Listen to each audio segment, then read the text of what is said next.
Sejumlah informasi dari berbagai daerah di Provinsi Banten kami sajikan dalam Berita Banten yang dipersembahkan oleh PRSSNI Banten dan disiarkan serentak oleh seluruh radio anggota di 8 kabupaten kota di Provinsi Banten.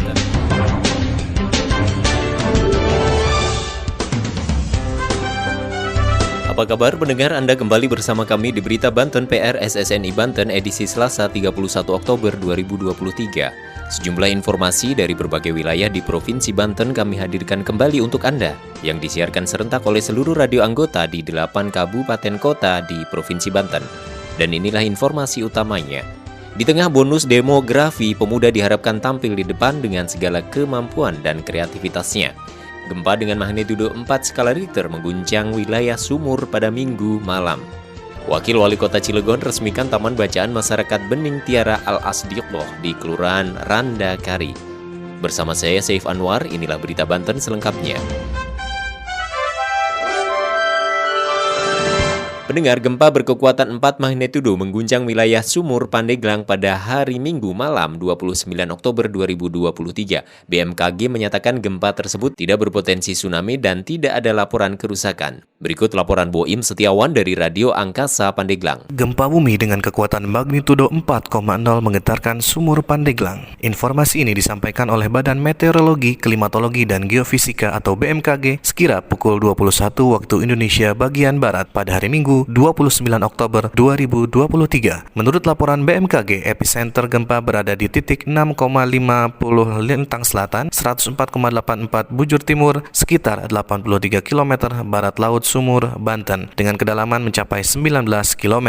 Kepala Stasiun Geofisika atau BMKG Tangerang, Banten, Suwardi mengungkapkan bahwa gempa ini memiliki magnitudo antara 3,9 hingga 4,0 dan terjadi di Sumur, Kabupaten Pandeglang, Provinsi Banten. Kekuatan gempa ini tergolong kecil, tidak ada laporan tentang tsunami atau dampak serius lainnya, ungkap Suwardi saat ditemui pada hari Senin 30 Oktober 2023. Suwardi menjelaskan bahwa gempa bumi ini adalah jenis gempa bumi dangkal akibat aktivitas sesar aktif. Gempa ini terjadi sebagai hasil dari tumpukan dua lempeng tektonik di Indonesia, lempeng benua besar lempeng Indonesia dan Australia. Ia juga memberikan penjelasan bahwa masyarakat yang tinggal di pesisir pantai tidak perlu khawatir karena gempa ini masih tergolong aman. Dari 98,9 Angkasa Radio Pandeglang, Boim Setiawan mengabarkan untuk Berita Banten. Pendengar, PJ Gubernur Banten menghadiri peringatan Hari Sumpah Pemuda ke-95 di salah satu hotel berbintang di Kota Serang. Dalam sambutannya, Gubernur berharap para pemuda dapat tampil di depan dengan segala kemampuan dan kreativitasnya, sehingga pemuda dari Provinsi Banten bisa menjadi bagian dari kemajuan bangsa Indonesia. Berikut laporan Mila dari Hot Radio Serang. Pemuda memiliki posisi yang strategis dalam pembangunan daerah maupun nasional, sehingga diharapkan dapat terus mengembangkan kemampuan dan kreativitasnya. Hal ini disampaikan oleh penjabat Gubernur Banten Al-Muktabar usai menghadiri peringatan Hari Sumpah Pemuda di Hotel Berbintang di Kota Serang, 28 Oktober 2023. Al-Muktabar mengatakan, di tengah bonus demografi, pemuda harus dapat tampil di depan dengan berbagai kemampuan dan kreativitasnya. Al-Muktabar memberikan apresiasi aktivitas pemuda dalam bidang kewirausahaan, terutama yang telah mengikuti seleksi wirausaha muda tingkat Provinsi Banten. Sementara Kepala Dinas Kepemudaan dan Olahraga Provinsi Banten, yakni Ahmad Syaukani, mengatakan pihaknya terus mengupayakan peningkatan partisipasi aktif pemuda dan kualitas kegiatan kepemudaan, sehingga diharapkan pemuda Provinsi Banten dapat menjadi bagian kemajuan bangsa Indonesia. Rangkaian kegiatan peringatan Hari Sumpah Pemuda ke-95 di tingkat Provinsi Banten ini diantaranya adalah seleksi wirausaha muda tingkat Provinsi Banten, pameran produk wirausaha muda, dan dialog kepemudaan. Saya Mila dari Hot Radio Serang melaporkan untuk Berita Banten. Berita Banten.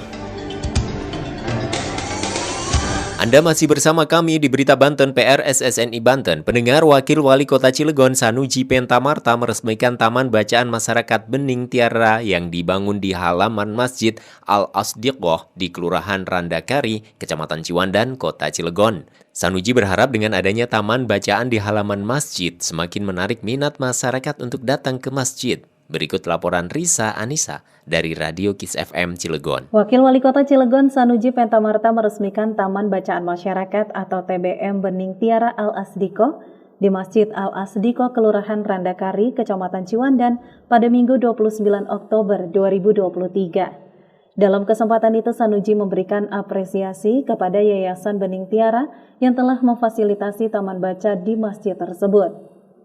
Dirinya mengapresiasi yang besar untuk Yayasan Bening Tiara yang melakukan terobosan dengan mendirikan dan memfasilitasi taman baca di masjid ini. Orang nomor 2 di Pemkot Cilegon itu juga berpesan kepada masyarakat sekitar agar dapat menjaga fasilitas yang telah diberikan karena itu merupakan amanah. Dengan adanya fasilitas taman baca di area masjid ini, menjadikan fungsi masjid lebih lengkap. Tidak hanya sebagai sarana ibadah sholat 5 waktu, tetapi juga sebagai wahana menambah ilmu dan wawasan dengan membaca. Sanuji juga mengharapkan dengan adanya taman bacaan masyarakat dapat semakin meramaikan masjid. Diharapkan kehadiran taman baca di masjid ini nantinya akan semakin banyak, semakin ramai warga yang datang ke Masjid Al-Asdiko. Karena selain menjadi tempat ibadah, juga dapat menjadi tempat mendapatkan ilmu.